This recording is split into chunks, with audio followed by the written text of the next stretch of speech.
a story of transformation and success. Rahul was once full of dreams, but somewhere along the way, he got trapped in a cycle of addiction. Late night gaming, junk food, and endless social media scrolling. His grades dropped, his relationships suffered, and his dreams felt more distant than ever. One night, staring at his reflection in the mirror, he asked himself, "Is this the life I want?" That moment changed everything. Instead of staying up late playing games, he woke up early to exercise. Instead of scrolling mindlessly, he started reading self-improvement books. Instead of wasting time, he learned new skills. At first it was hard. Temptation knocked on his door every day, but he kept reminding himself, every small step today will build a better tomorrow. Months passed, and Rahul became a new person. He got healthier, more confident, and even started his own business.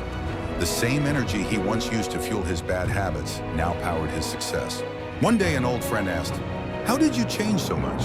Rahul smiled and said, "I didn't quit my habits. I just changed them into something that built me instead of breaking me."